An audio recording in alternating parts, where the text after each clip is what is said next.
This is me twerking down the front stretch. This is the track, and this is a insane man taking his car off a wall. Welcome to SUZUKA. Welcome to qualifying lap number 2. We are on track to run a 2:02.4 or 2:02.5, and as you see there, we stick that left wheel over the curbing and absolutely fuck up the entire lap, and that is how our qualifying decided to go. This race, we have a pole sim racing race. Aiden pole starting number 6. We've got Cameron Dick starting P10. We've got me behind Cameron. And we've got the menacing Joey directly behind us. Behind in P15, we've got the man himself, William. We get a pretty decent start here, starting out on SUZUKA for race number 1. We pick up a position from Cameron on his outside going into this first corner. As you see ahead, I'm not sure if that's a little net code or not or what happened there, but Aiden, took out Eduardo. Coming in, William decided that he was going to send it into the side of Joey, which caused Joey to get spun out and get sent to the back. Coming through the first S's here, we're just going to try and maintain our speed. I see these guys are battling. I thought about sending up the inside of Ellis here.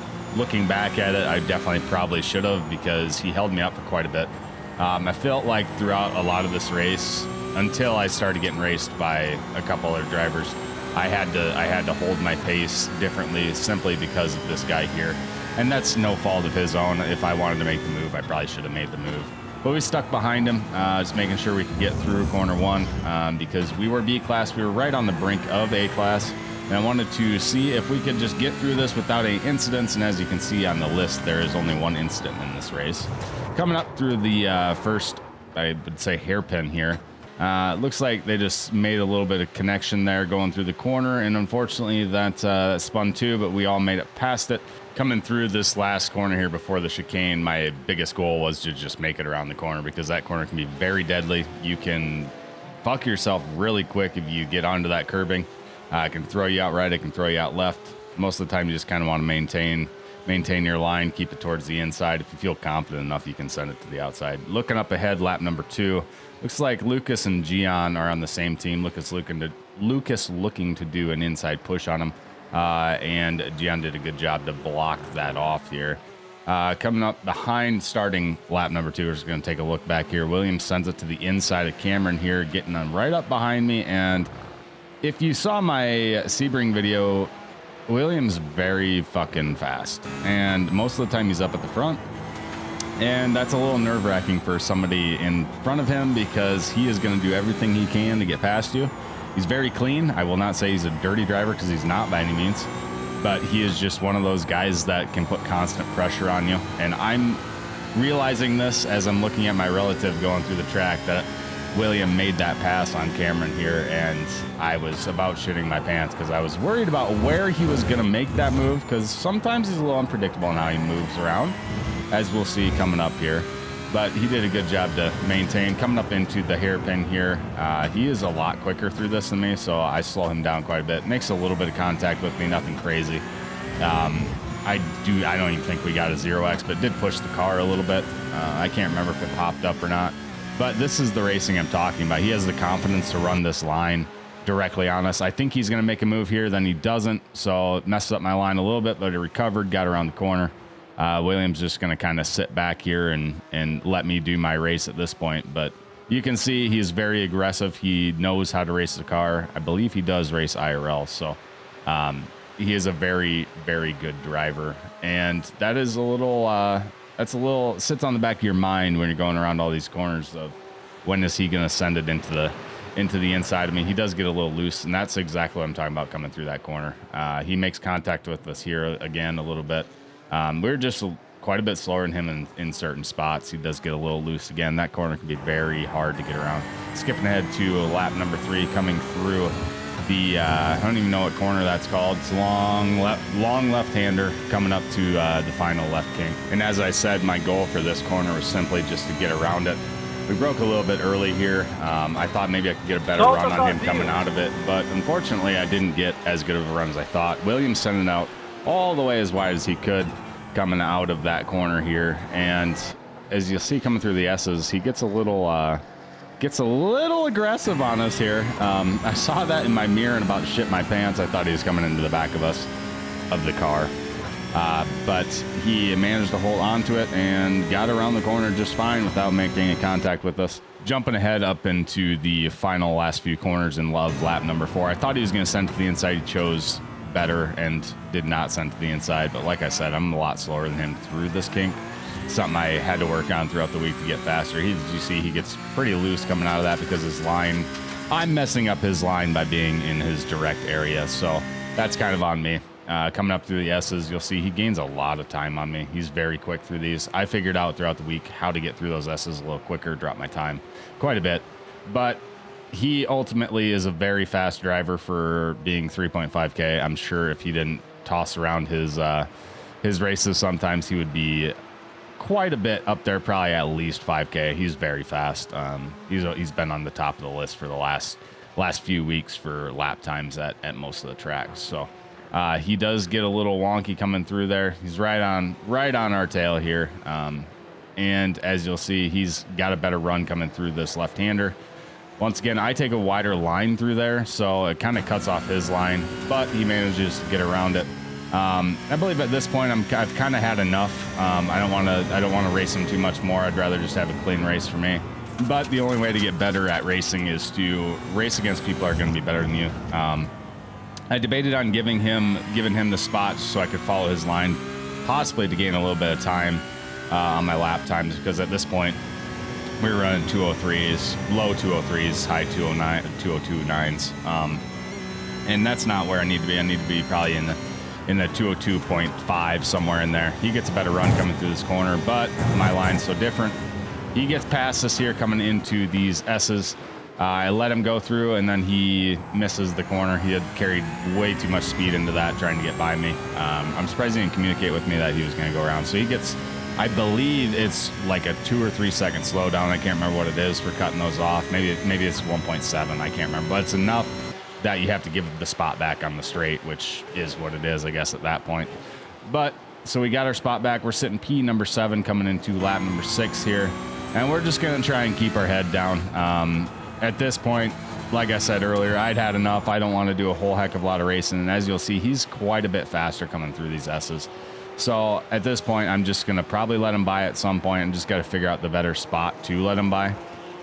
You have to be very careful on your brakes coming through a lot of that. You need to make sure that you're barely on your braking. And as you'll see from the telemetry, this is, for some reason, the telemetry doesn't, on the left-hand side, does not show what he's doing. It shows what I'm doing. That's probably just to save you from watching people's inputs the entire time. I do get an off track there. He also gets an off track coming around that corner before he even takes that kink, and then that would be another off track that he had coming through there, but it doesn't work like that. Once again, lines are completely different. He takes a shallower line, keeps him right on me. I assume that we probably need to start taking a shallower line, starting out wider, coming in shallower. That way it would be a little quicker coming out of the corner. At this point, I'm like, hey, go ahead and go by, William. You're good. I'll tuck in behind you. And then he kind of messed up the corner, and I was going to do a crossover, but I thought better of it. He just kept going. Mentally, I was pretty well locked in at this point, but I didn't want to sit there and battle him the entire time. I knew I had pretty decent pace, so it wasn't like we couldn't stay out of Cameron's way. Yes, sorry, that's not talking shit. I just knew I was running a little quicker time at this point than Cameron was. Maybe I wasn't. I don't remember. We were all running pretty relatively the same times, and as you see, William chips it off into the grass again, and then off into the gravel and stuff, making it messy for us. So I about slid off the track right here.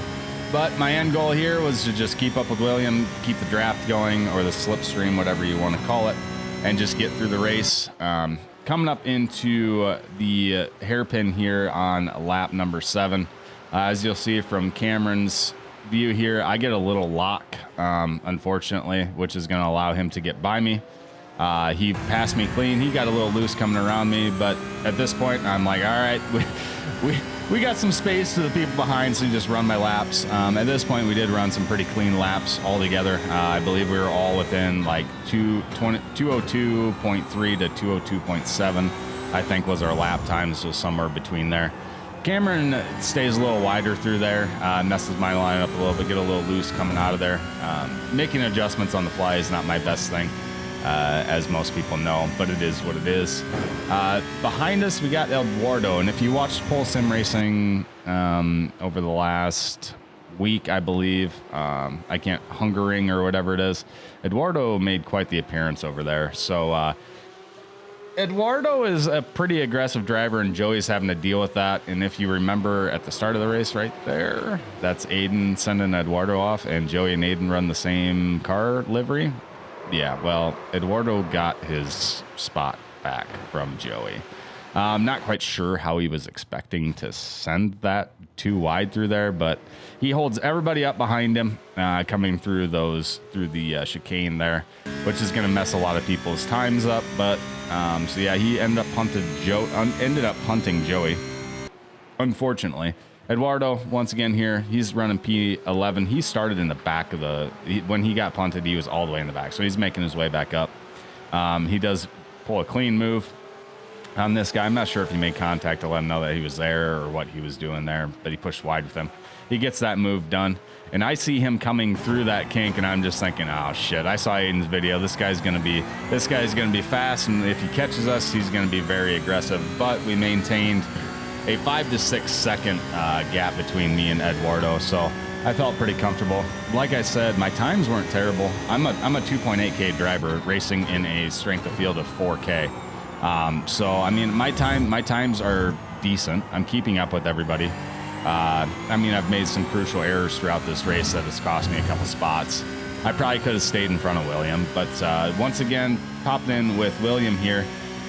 Not sure if he thought about doing that send, but I don't think that's a corner that you could ever go too wide. He's running a little faster than this guy. He does good, gives the spot back to this guy. We see this going on in our end, and we're thinking about capitalizing on the position because, as you can see down at the bottom right, this is the final lap.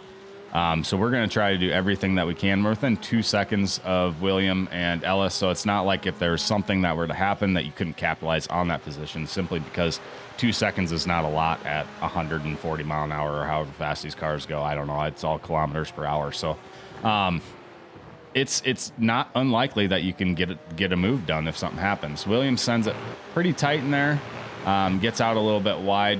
I assume he was just trying to get a better run out of that corner, to which he did not. Ellis did a good job defending that position. William cutting that inside curb, and unfortunately he gets spun himself, and that opens up the door for us to pick up position, puts us up into P8.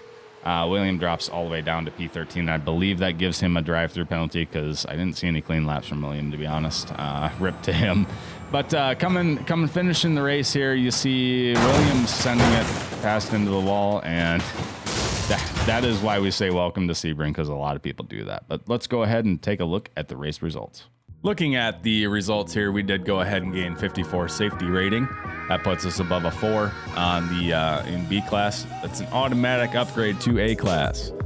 And we did gain 51 I rating, putting us closer to 3,000, and we're getting excited. We did start P11. We finished P8. And like I said, we did get that automatic promotion up to A class, so it only took a season and a half. Grinding, sweat. It was crazy. I don't know if you guys have seen the previous videos, but at Brands Hatch of last season, about midway through, I started doing this YouTube stuff on the iRacing, and we dropped all the way down to 900 I rating, maybe even 800, and got promoted or demoted to B class, almost C class, and now a season and a half later, we're almost a 3,000 I rating driver. And we're back up in A class. A class doesn't really matter. It just means you can do IMSA stuff, which I don't do a whole lot of anymore. But either way, it's a huge accomplishment. Hopefully we can get to 3,000 by the end of this season.